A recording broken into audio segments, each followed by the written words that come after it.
And so women are much unhappier, if you look at national polls, than they were, say, in the late 1950s and early 1960s. And I think that's partly because freedom and happiness, those are not the same thing. They're not even close. And I see young women all the time struggling to figure out what to do with their lives because they have no idea how to have a job/career and a family. So, and there's no answer to that. It's a really difficult problem. And there's all sorts of ideas. Like, I did a lot of consulting for law firms for a long time, about a decade, and I had a lot of clients who were extremely high-functioning female lawyers, younger ones, trying to figure out how to balance their career with their desire to have a life. And, you hear all the time about women being denied access to positions of power, and that's the consequence of prejudice and oppression. It's like, yeah, everything is caused by the same thing first. Right, you have got one causal principle. Wonderful. Now you're a philosopher. You can figure out everything with it. It's like the law firms cannot keep their women in their 30s. They cannot keep them, the big law firms. They all leave. Why?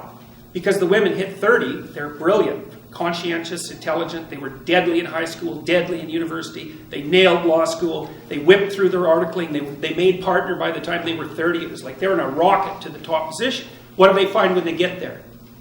80-hour work weeks, right? Because that's one of the things you want to think about. You think that the people who run things are sitting at home smoking big cigars and telling their minions what to do. It's like that's like the 1920s millionaire that's on the cover of the Monopoly game. That's no sociological analysis.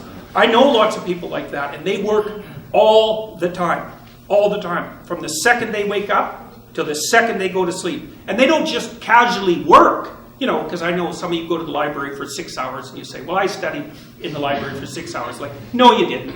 You studied for half an hour. And you had coffee and you looked through Facebook and, you went home and you said, well, I studied for 6 hours and you're happy about it. But bloody well you didn't. Partly because you can't.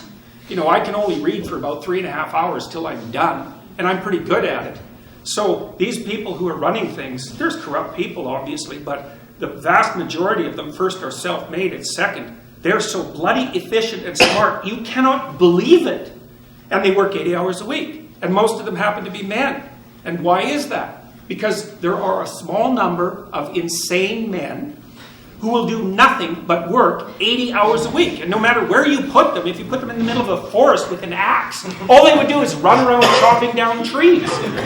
So the issue isn't, why aren't there more women in positions of power? It's, why are there any men insane enough ever to occupy those positions? Because we also know, and the data on this is very clear, what's the relationship between money and well-being? Once you have enough money to keep the bill collectors from your door, so once you have enough money to stave off misery, which is sort of lower middle class, something like that in our society, maybe a little lower than that, extra money does not help you. It does not improve your life. So why bother with it? Well, that's what the women in the law firms think. It's like most of them, by the time they're in their 30s, are married. Almost all of them are married to men who make as much money or more than they do, because that's what women go for cross-culturally. 4 to 5 years older, equal or higher in the socioeconomic status. So their husbands already make $350,000 a year. It's like they think, well, I don't need much more money. The men use money to keep track of the competition, by the way, because all the male lawyers that I talk to are usually real hard-ass guys, really low in agreeableness, really high in conscientiousness, like conservative types, low in openness as well. And they want to win. And the reason they care about their damn bonus at the end of the year isn't even so much because of the money, it's because they got a much bigger bonus than the other son of a bitch sitting beside them, and they're happy about that. So there's a real brass knuckles competition that drives these sorts of things. But we get things backwards so often in psychology and in sociology. It's not why there aren't more women in positions of power. It's, why do any men want those positions? You just have no idea the amount of responsibility that comes along with that. You just imagine for a minute trying to run a billion-dollar corporation. You can't even bloody well balance your checkbook, and there's dust bunnies underneath your bed. How in the world would you ever run a billion-dollar corporation? Those things are complicated. And you have enemies, and they're trying to take you out all the time. You look at Apple and Samsung, man, they're just torturing each other in the courts nonstop. You know, if you're running a big corporation, you'll be handling 200 or 300 lawsuits at a time. And that's just nothing compared to the complexity of what you actually have to do. Stay on top of the technology, constantly interact with your large customers, travel all the time because you have to maintain the relationships. You have to regulate the politics inside the business. Believe me, it's no picnic. And you think, well, they get a lot of money. It's like, what makes you think that's such a good thing? You know, like if you're half crazy and you have a lot of money, you're going to be crazy a lot faster, I can tell you that. Because it frees you from all sorts of constraints.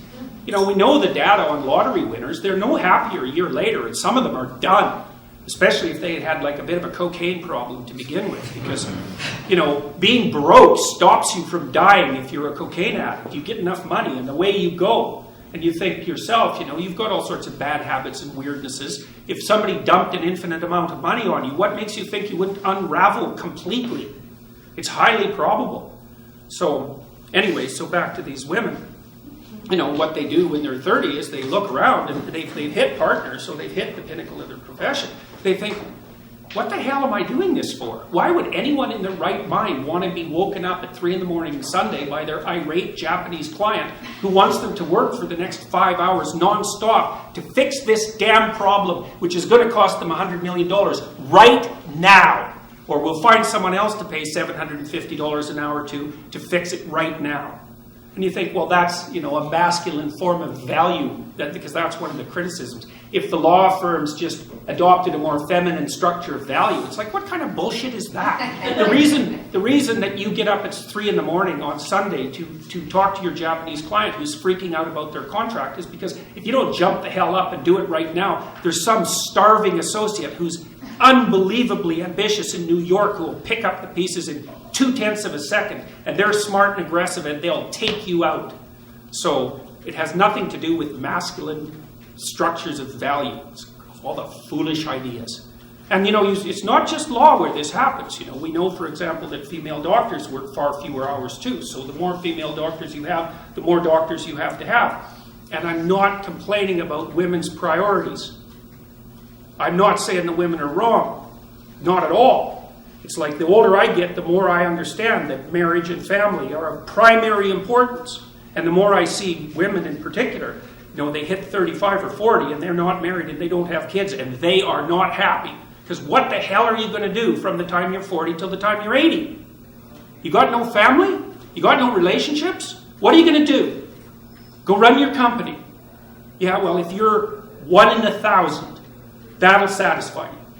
So you bloody well better make sure you're that 1 in 1,000, and you're probably not, because those people are rare.